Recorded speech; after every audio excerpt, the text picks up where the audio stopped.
Welcome to Bench Points. As you can see, we're down one of our fearless three, and Jake is actually playing for the Michigan Town Cougars. No idea what that is. We end up looking it up, and Michigan Town is nowhere near Michigan. Not even close. Not even close. So, but that's where Jake was called to play.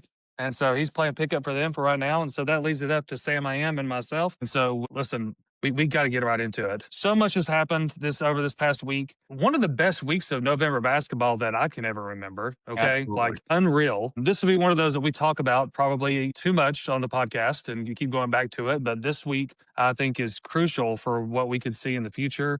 And we're going to reference back to this week many times. And to kick things off, and obviously we want to hit some big ones here, but also the Michigan State Kentucky game. I think I have to jump right in with the State Farm Champions Classic. How worried should Kentucky fans be at this point in time? Look. So I'm going to put it like this: like a game is a game. Sometimes you have good games, and sometimes you have shit games. And Kentucky Yep. went out and had a shit game. Yep. And really, I mean, you could chalk it up to they're young. They've got some returning players, but they're a young team. They've got a couple guys out.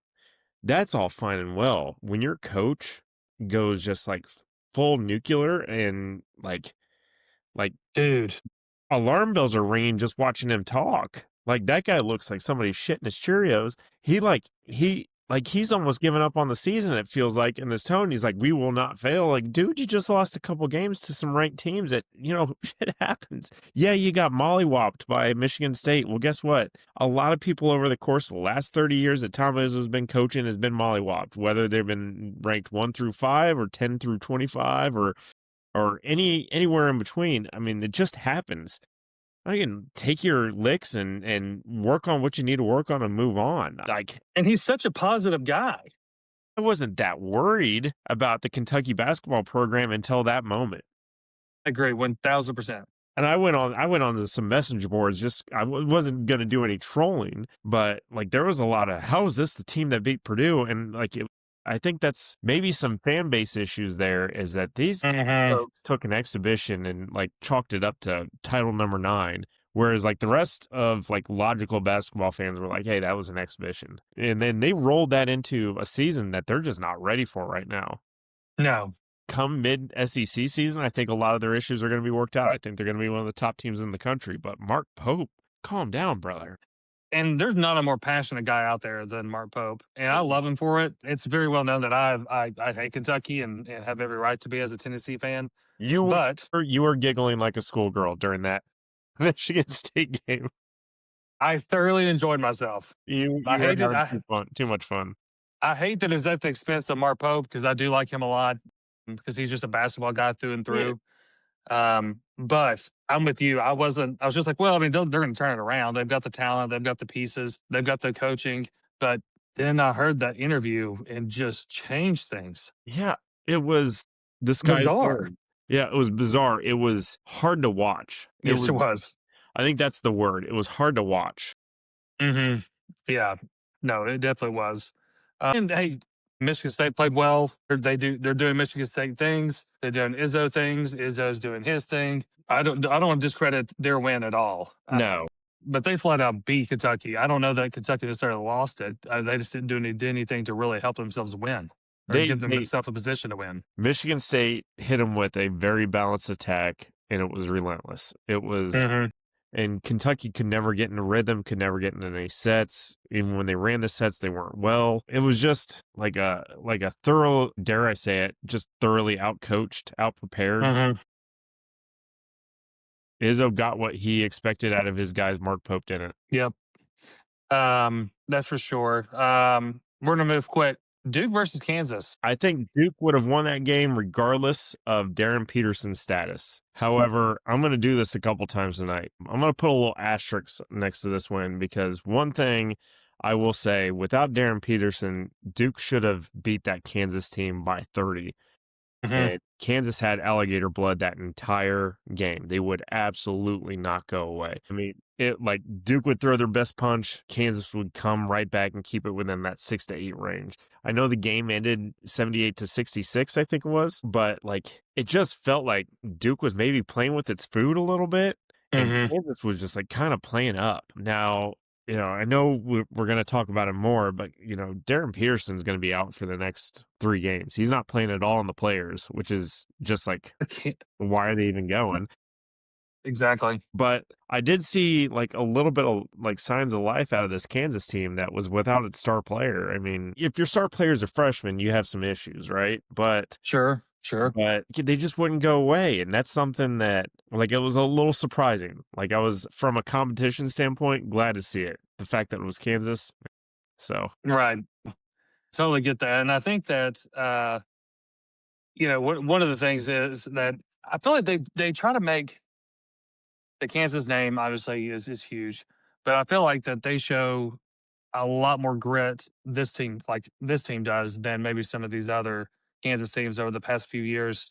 But if they're able to really, if it's real grit and real competitive spirit, even without their best player, who is still a freshman, what's it going to be like here in a few weeks? What's it going to be like here in a month or so?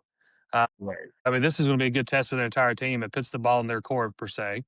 And they really played well. There's no moral victories, No, especially with those echelon of coaches and programs. The game could have been a whole lot worse, whole lot worse. I don't think there's many people that can deny that. Every podcast or content that I listen to pretty much all said the same thing.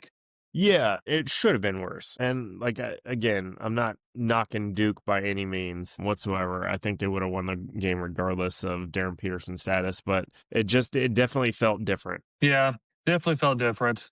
And I think this other asterisk that you were talking about earlier is coming up with this next game that occurred on Wednesday, which is the Arizona UConn game. Am I correct? Correct. Yeah. Look, let's make 2 things very well known right away. Arizona at the start of this year has absolutely the best resume in college basketball. Like absolutely, there's no denying that. I think a close second is right now is probably Purdue with a couple of top 25 wins. We'll get to more of that later. But Arizona, 3 top 50, absolutely fantastic, and we're only like right at the cusp of December. I mean, Mm-hmm. we're not even to Thanksgiving yet. The players is starting this week. Feast week, baby. But they played a UConn team without Terrace Reed and Braylon Mullins. So Eric Ribey is starting for UConn in this game.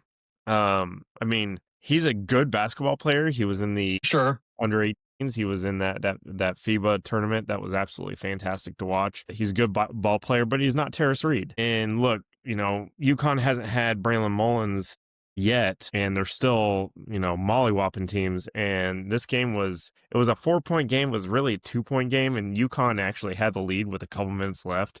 Mm-hmm. They just didn't have enough to put it away. I would like to see this game replayed with the 2 studs from UConn back to see if it winds up different. I don't know if it will, because I think Arizona's that good, but I also think UConn is playing with like a bullet in the knee right now. And once that knee gets healed up, like I think it's going to put the country on notice. Yeah. Yeah. Coach Lloyd has got a great thing going on now with Arizona. There's some wild stats there thrown out. I meant to grab it for the podcast, but just talking about what he is on the verge of achieving right now with this team is historic.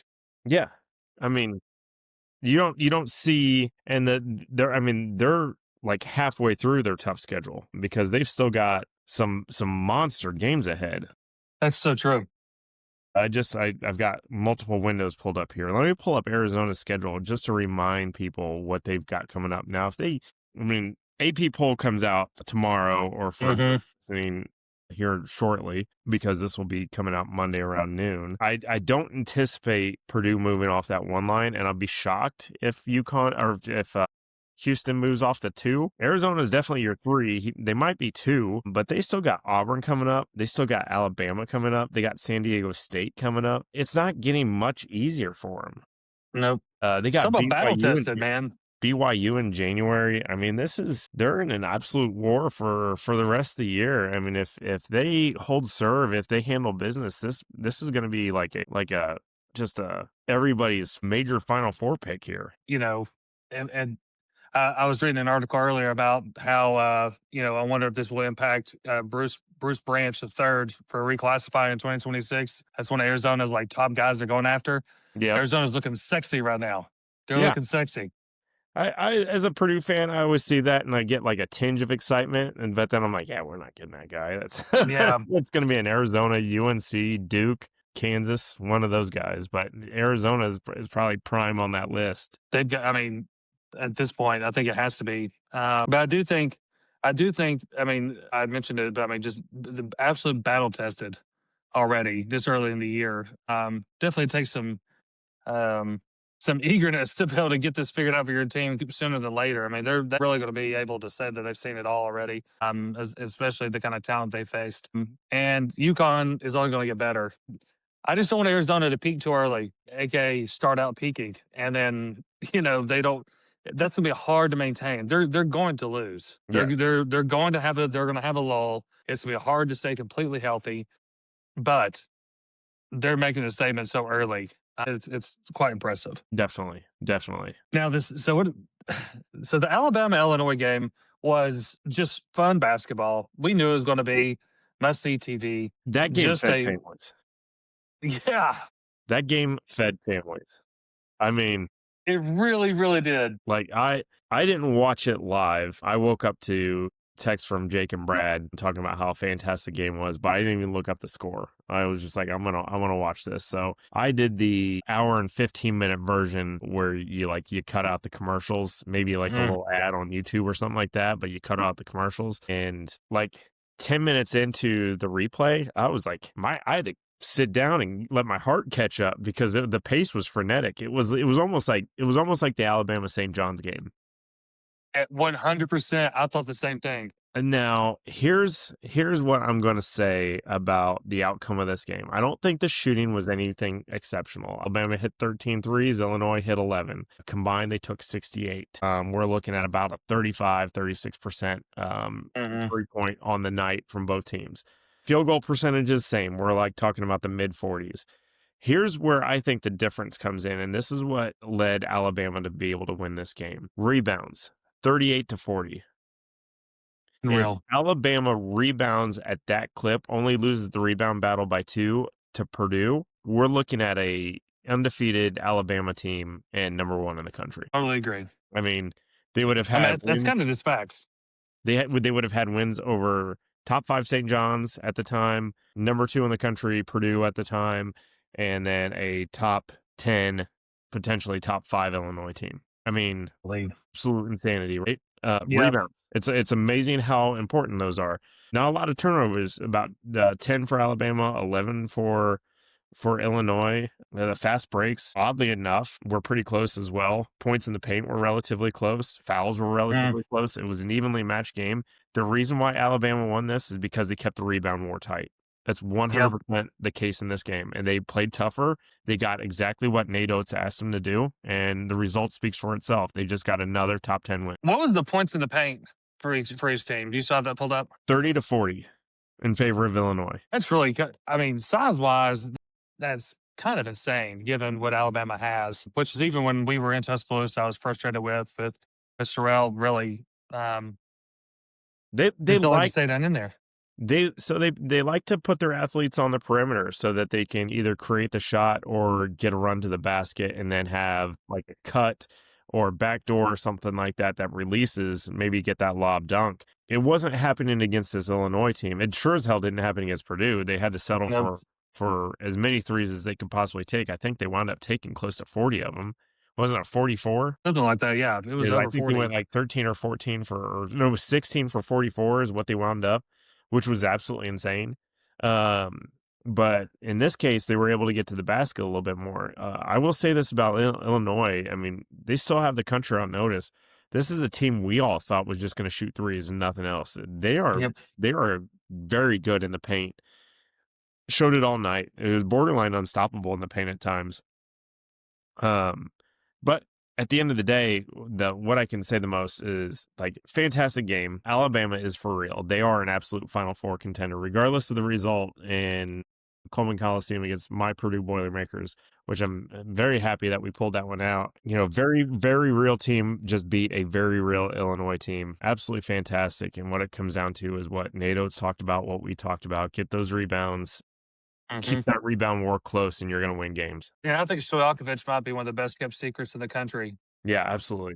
not enough people know his name. They know his dad, and I've been a fan of his dad for years and years, and always loved him. But that kid is electric, and is not. He isn't scared of the devil. No, He he's takes not it scared of the right can. at him. Right, he can go downhill.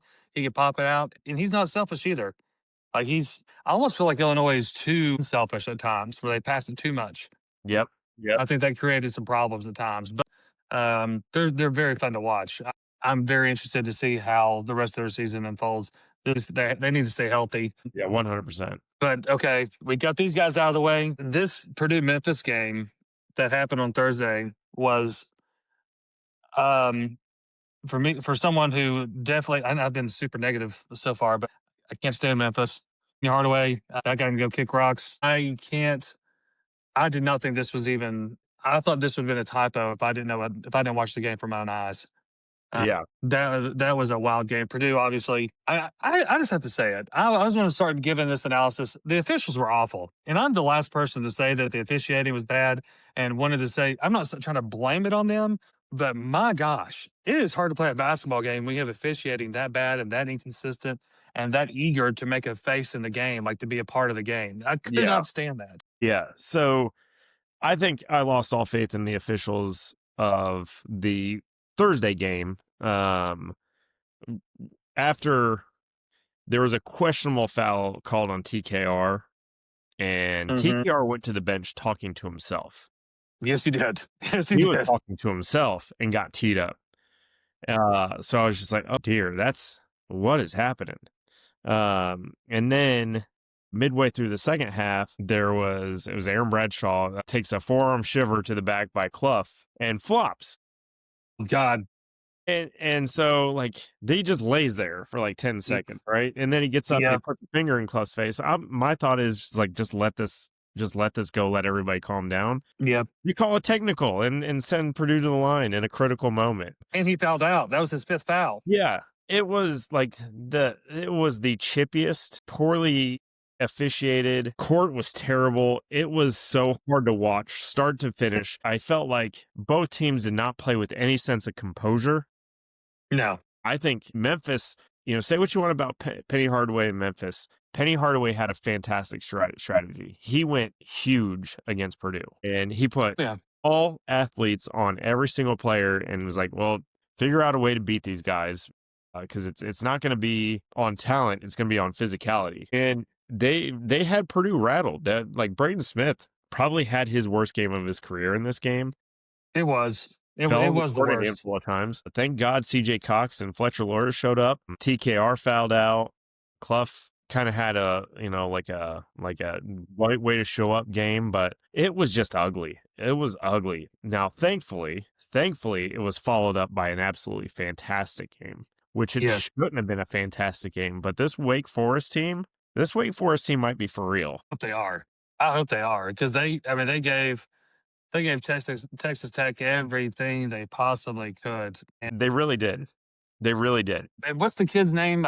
Is it Juke? Is it Juke Harris? Juke Harris. Juke Harris is the real deal. Kid is a killer. Juke Harris is the real deal. So we're going to transition into two games here real quick. But yeah, let's do it. Wake Forest literally had Michigan on their heels a week ago. Mm-hmm. Mm-hmm. They looked fantastic in doing so. And Michigan, everybody was like, big question marks about Michigan. It's like, are they really a top 10 team? They might have been playing a top 25 Wake Forest team and nobody knew it. Yeah. And then Texas Tech, they've got Texas Tech on their heels and everybody's like, is Texas Tech for real? No, we'll get more into that here in a second too. Mm-hmm.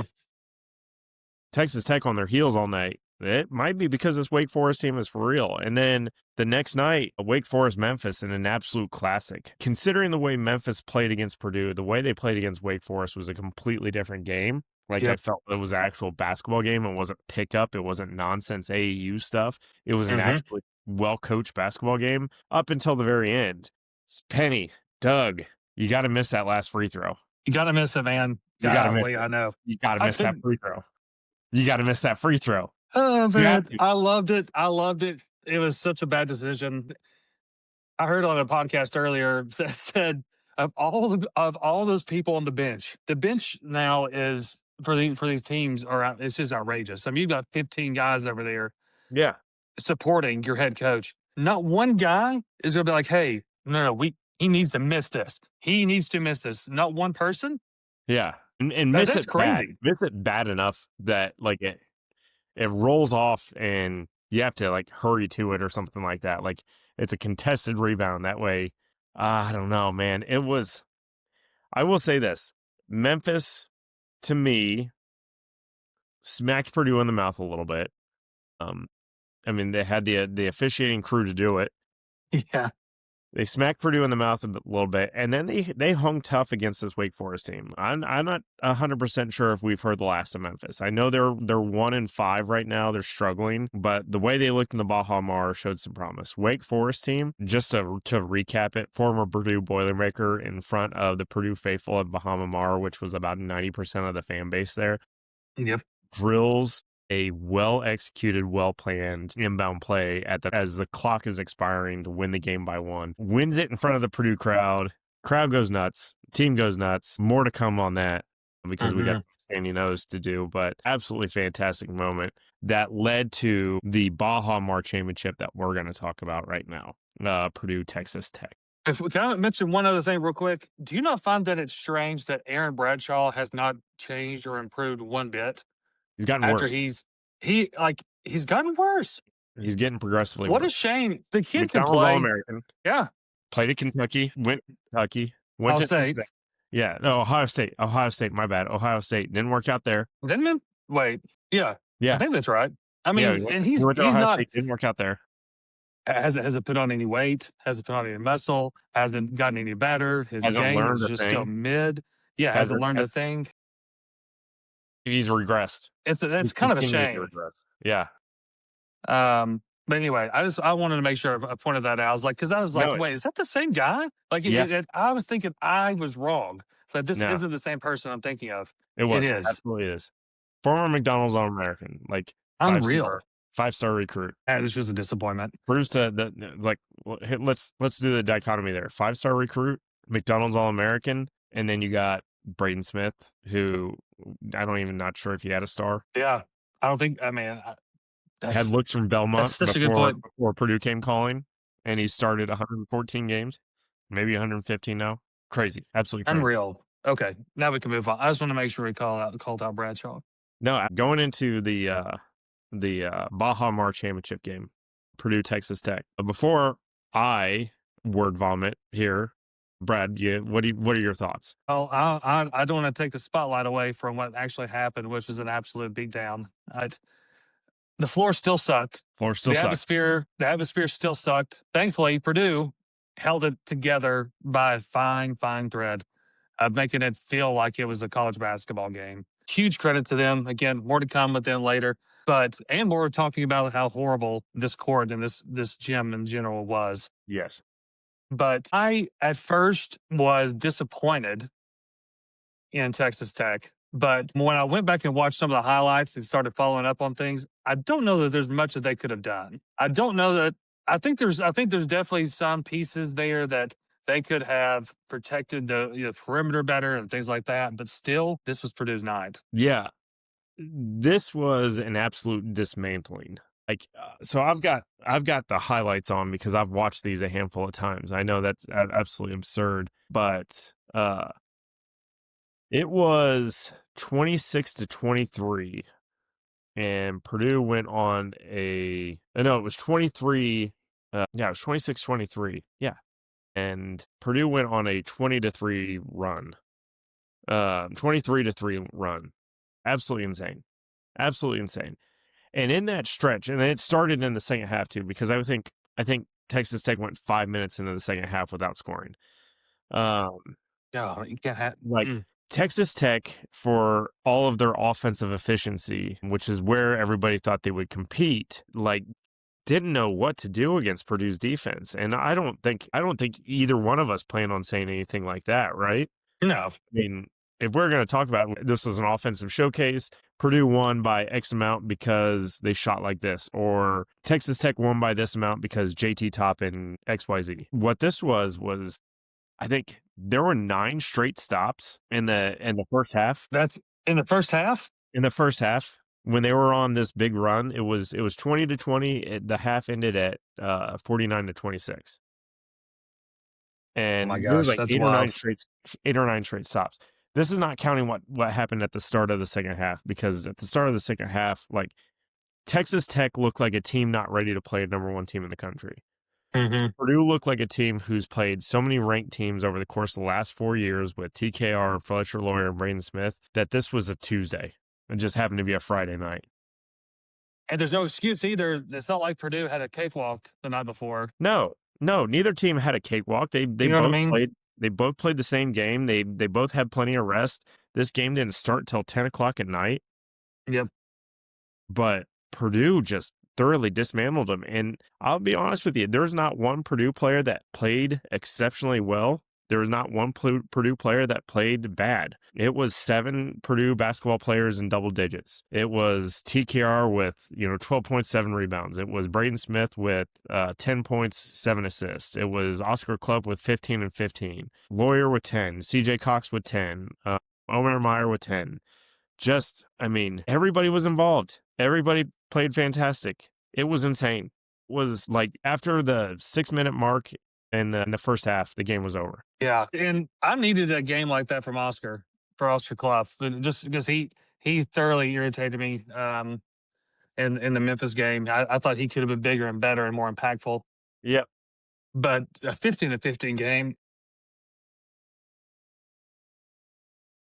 And here, I think Clough played his best game of the season. yes, Purdue ran defensive schemes that frustrated JT Toppin. But the moral of this Purdue victory is Oscar Clough might be JT Toppin's dad, Ooh, because he was taken to the woodshed and I reminded, know. like, if you're going to be a National Player of the Year candidate, you need to bring it every day. And yeah, JT Toppin had 15 and 8, Hmm. but I can guarantee you the last 7 of his 15 didn't matter a damn bit because they were already down by 30. It didn't And matter. I know this is an insane comment, and there's still so much basketball left to be played, but the way that Oscar Clough handled JT Toppin could have cost JT Toppin millions of dollars, meaning of like his draft stock. I mean, this film's not going to go away. Then there were scouts there. I mean, I'm sure.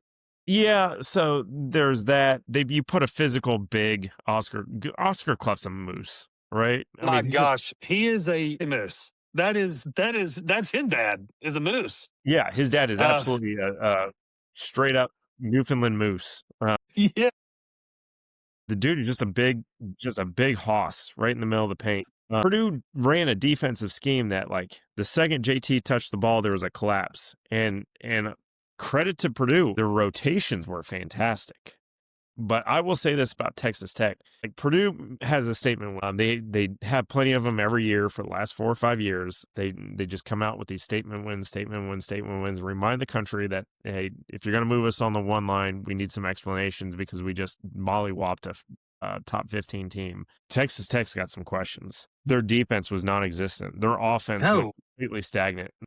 They had no answer for what Purdue was doing defensively. They had absolutely no answer on the defensive end, which nobody ever thought they would. Nobody went into this thinking Texas Tech's defense is going to slow down the number 1 offense in the country. But they at least make it seem like you had a plan. Outside of the Purdue bias, I feel like this might be one of the most disappointing matchups of the season so far. Yeah, I think we talked about this, like the potential Purdue Texas Tech matchup. And Hmm. honestly, I didn't want to win this game because I'm so sick of these MTE championships. We're 5 straight now. 5 straight. You know how many That's banners we wild. got to hang for that? Absolutely none. None.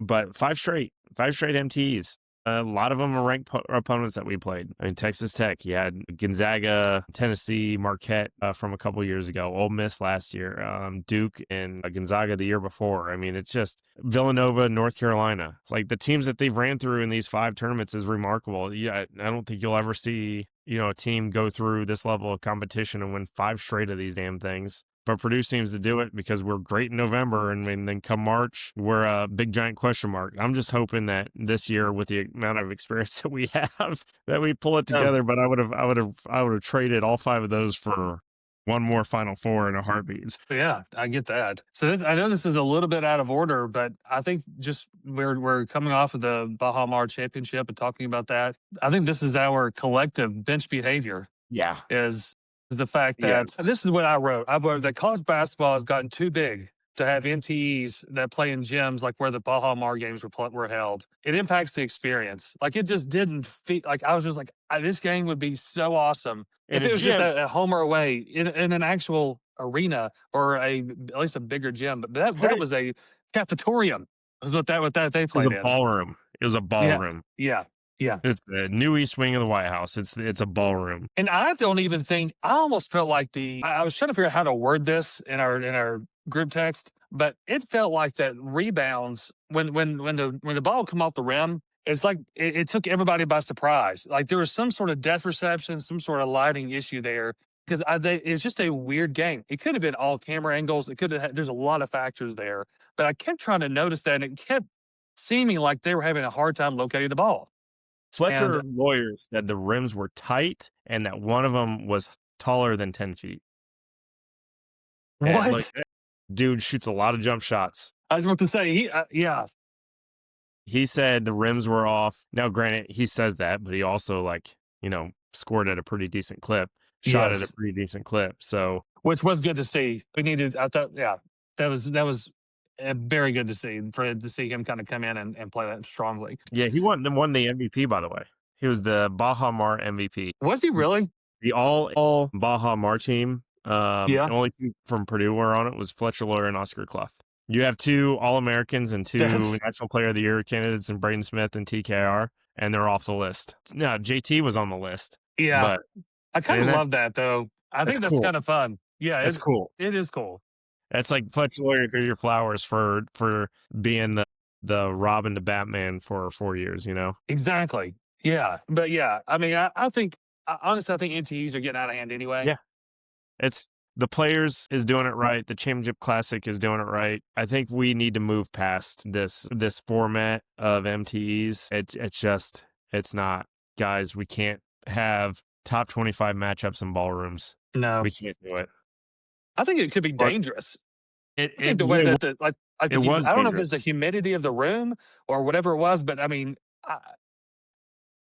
I know just that I mean, it was a physical game. Well, guys are flying around the floor, but still, Yeah, so it many was players wound damp. up on their wallet the entire, like for stretches of that game that like the courts were wet. They didn't have a mop. They just had kids with towels. I, There were no mops. There was no mop. and they're sweating, and they're sweating, and they're There trying was to wipe it barely up. any lighting. There were fans on the floor. Like they were literally Yeah, on the floor. Like, what are we doing? These I are know. like, look, it's Purdue, Texas Tech. Texas Tech made an Elite Eight last year. Purdue was in the Sweet 16 and inbound play away from making the Elite Eight. Hmm. Texas Tech has been a perennial, top 25 team. Purdue made a national title game the other year. They've been number 1 seed twice in the last 4 years. These teams should not be playing in a ballroom. Put them in front No, of 20,000 people. Put them in, look, go back to Connecticut to a WNBA arena that's not there you go. ready for college basketball, just so more people can see it and they can watch it safely because it's actually equipped to be a basketball arena. Baha Mar is not it. The gym was not it. The announcers were not it. The officiating was not it.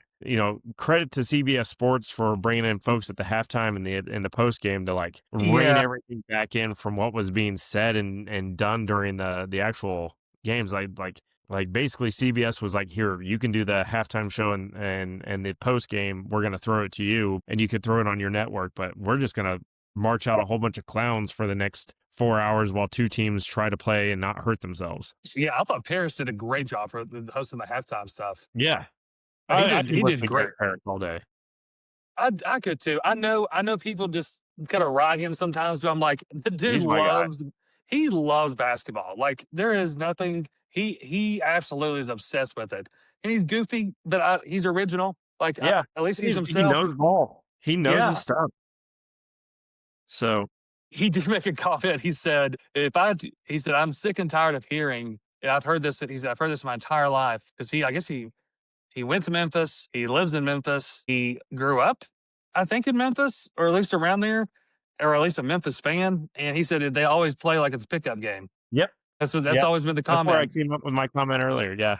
It was And I was like, stolen straight from GP. yeah. I was like, yeah, that's so true. But anyway, and then Zerbiak was great. Mecca Okafor was great. I think that was the bright spot in terms of the presentation. But was it Steve Smith that did as a color commentator for most of the time and for most of the games? I think it was. He was awful. Yeah, I He was honestly I've terrible. drowned that part out because of how unreal, how awful it was. Yeah, it was just very repetitive. But anyway, we've talked about that stuff before. It's just unreal and very, very frustrating.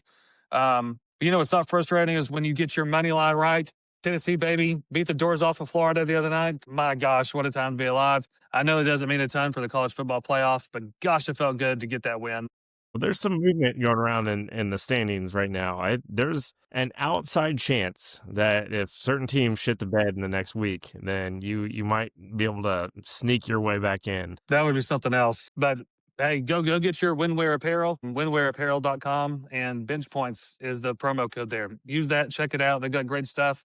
Um, I think I'll have to wear this next week against Vandy because I wore it during the game when we beat Florida. Finally broke the streak after literally, I guess it's most of my life we've lost there at Gainesville. So it's nice to see that change. But anyway, enough about football, more about Windwear Apparel. Go check them out. Yep, Uh, there you go. um, so we've got another. It's Feast Week, baby. Happy Feast Week, Sam. It is one of the most fun times in basketball outside of March Madness. I mean, gosh, we've been blessed. Past 2 weeks, incredible basketball. What are some of the games? I put it in. I've got kind of a list out here, but on Monday, Rutgers versus Tennessee, which is I'm happy that this game is occurring before Tennessee plays Houston because Tennessee needs a little bit of something, a little bit more, a little bit better challenge. Yeah. But then you have Creighton, Baylor, Kansas, Notre Dame, St. John's, Iowa. That's at 4:30. That's be a great game. So we're going to talk about the players, and I'm going to give you some of the odds here. Yeah, go for it.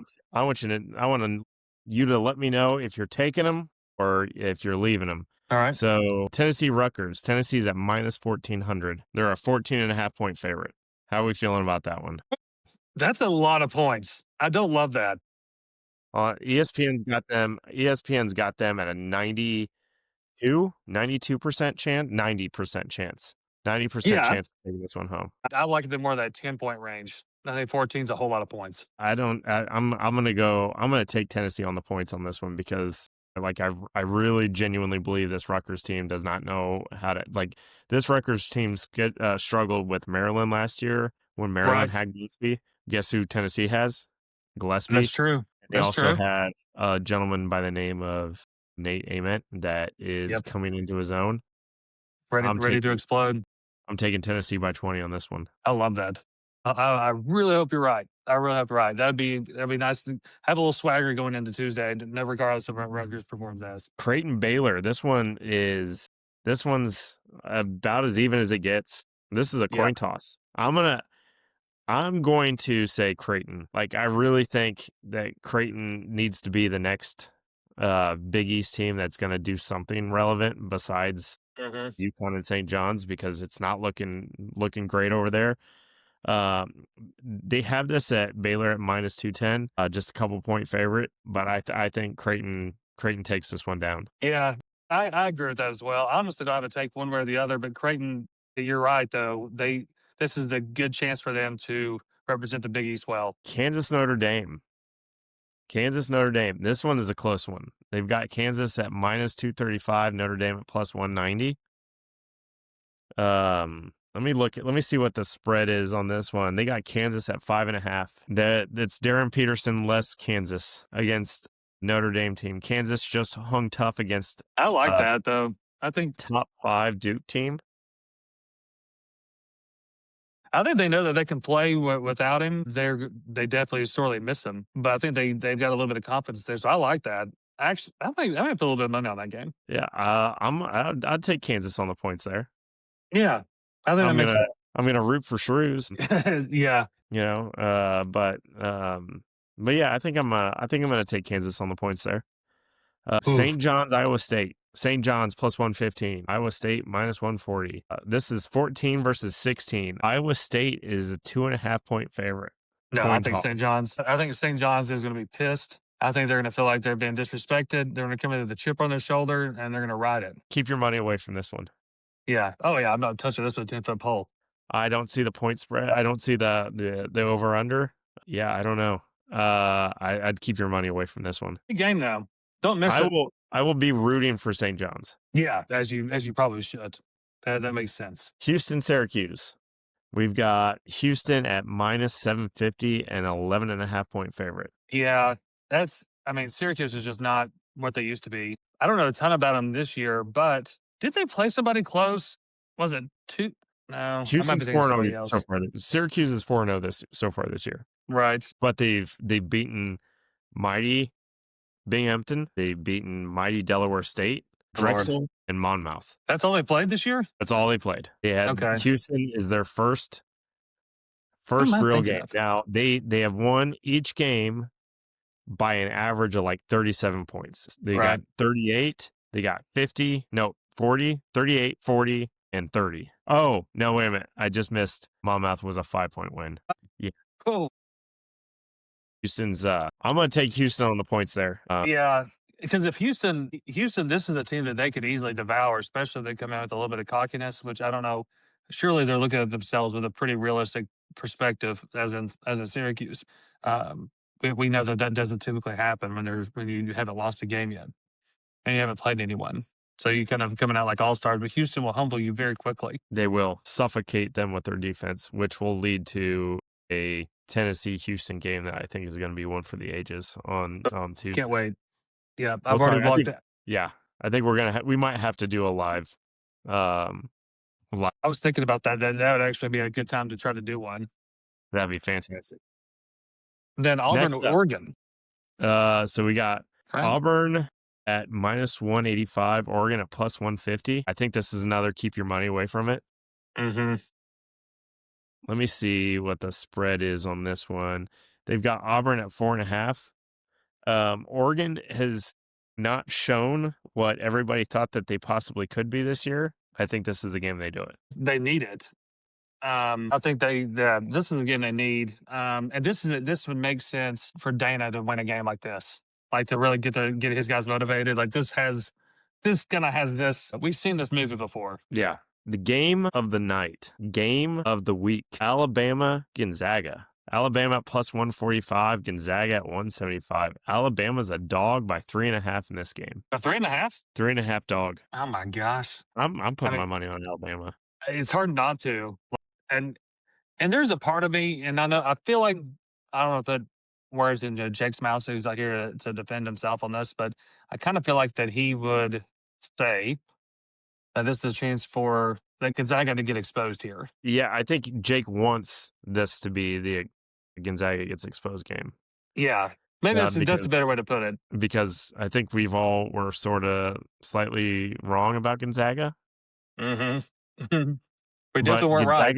Gonzaga is a bunch of big adult men, and guess what Alabama struggles with? Big adult men. Yeah. So if Gonzaga rebounds, not all the time. They beat them up in the post and they play smart basketball, Alabama's gonna lose this one. But I'm banking on Alabama doing two right things in a row. Yeah. Well, I mean, I'm becoming more and more.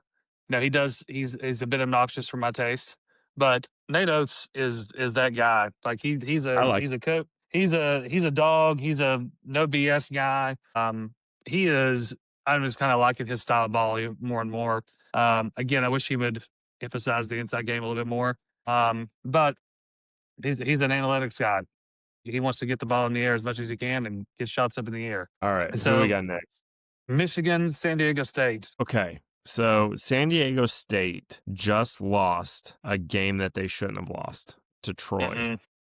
Correct. And a double overtime thriller. Yep. I'm going to go out on a very long limb and say Michigan has not been playing as well as everybody thought they would be playing, and San Diego State wants to prove they're not irrelevant.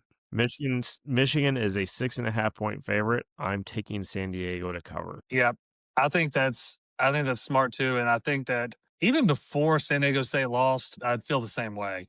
I've just not been impressed with Michigan. I like Yaxel. I like watching him play. I like the kid. He can't do it all. Yep, I agree. 100%. Maryland, UNLV. I want San Diego State to rock them. I mean, I I do think it's too. fun. I think it's fun. It's a fun thing to see them kind of If stir the Dusty May pot a wasn't bit. so damn likable. Do what? If Dusty May wasn't so damn likable. I know. Golly. Yeah, so true.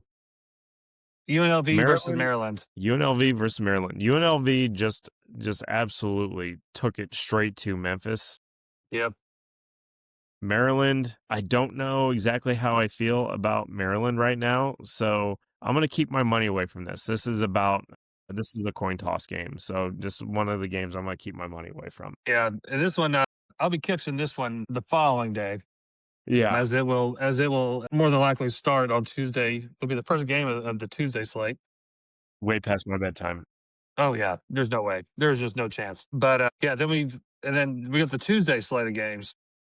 Yeah, we can. There, like, I will say this about the Tuesday slate of games. There are a handful of games that I'm looking forward to watching, and then Mm-hmm. there's a game that I don't think it's, if you miss it, then shame on you. Like, I'm excited to see. I want to see Iowa State versus Creighton. It's just two styles that I think are going to gel well on a court. I agree. Gonzaga, Maryland, because I'm just kind of interested in the Gonzaga team right now. Michigan, Auburn, because one, it's kind of like a measuring stick with Purdue going to be playing Auburn later in the year. Mm-hmm. Kind of see how they play each other. But the game that you need to circle on your calendar, on your time slot, is Tennessee, Houston. That Yeah. game will feed families. Like, I've got my Tuesday evening planned. Like, I've got beer in the fridge. I've got to get the smoker fired up because I'll be I was about to say. gonna be doing a spatchcock turkey There you on go. Thursday. So Had a I'm kid. really excited, but I want to get it. I want to get some of that dirty smoke out of there because I haven't used it in a minute. So we're gonna do some wings and get that dirty smoke on those wings. So we got clean smoke for Thursday. There you go. We got beer, we got wings, we got company. Yeah, Tennessee, Houston, the rock fight of rock fights. The definition of a rock fight. If you want to I know what don't a know rock what. fight means, if you never heard of it before, just watch the game. You'll find out. Yeah, I don't know what the over under is going to be, but I'm going to take the under. Yeah, 1,000% every day of the week. I get the under on this.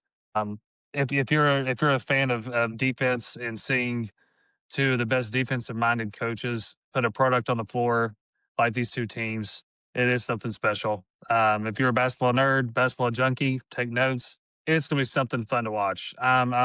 This is one I've had circled for a long time. We've talked about the podcast for at this point months. I So have and it's gone finally here. very public in saying I think Tennessee wins this game, and I think they win it going away. I've been very public about that. I will happily come on here and beg forgiveness when, or in the event that I'm wrong. I don't think I'm going to be wrong. This Houston team has had some struggles. This Tennessee Mhm. team, like, at times has come out slow, but they have the defense to hang with what Houston does. I think Tennessee wins this. I think they win it by double digits. I think that I felt the same way. I felt more confident JP being out and being banged up a little bit. I don't know. I knew it's just like a bone bruise, but it's still going to have him out. I don't know if he's playing in that game or not. I actually have not heard. Well, let's give it a Google. Yeah, Because I know Peterson is out. Rick Barnes on the status of JP Estrella. because Estrella is the JP is still out. When he is ready, he'll tell me and we'll put him back in. Hold on one second. Let me see if we got any good news. He did a little bit in practice. I think we'll see how he felt in practice yesterday. I think right now he told me he felt a whole lot better and he was at practice. He didn't participate, so he watched us do. We need to do the game plan. I'm gonna yeah. say it's a coin toss. I'm gonna say it's a coin. This looks like game time. This has got a game time decision written all over it. I think you sit him for Rutgers. I agree. Sit him for Rutgers. See how you feeling against Houston, because I'll tell you what, that kid has been one of the bright lights of this Tennessee basketball team. And guess Yep. what? This kid, when he was a freshman, was going toe to toe with Zach Edey. Golly, fearless. Oh no! I mean, Yeah, absolutely that was fearless kid. unbelievable. So yeah, Golly. I'm saying with Estrella, it's a double digit win. Without Estrella, rock fight, but I still think Tennessee takes it. Yeah, it's gonna be an exciting game. I can't wait for everyone to watch it. I can't wait to watch it myself. That So I think we might need to do a live podcast during that game. I think that'd I be would fun. anything.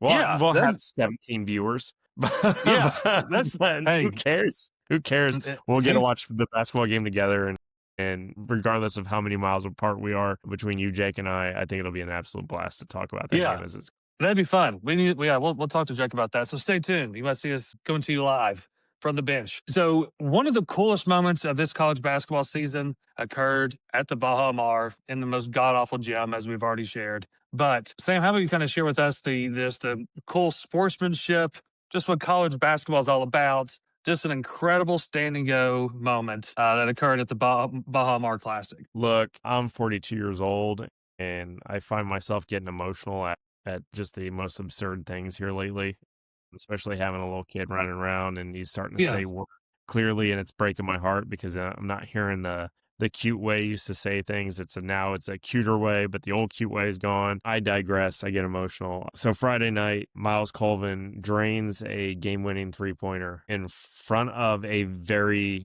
very pro Purdue crowd. hmm We've talked about Miles Turner leaving the Pacers and just being an absolute dick about it. We've talked about other players that leave their programs and they talk like how terrible it was over there and how much better they are now and yada, yada, yada, yada, yada.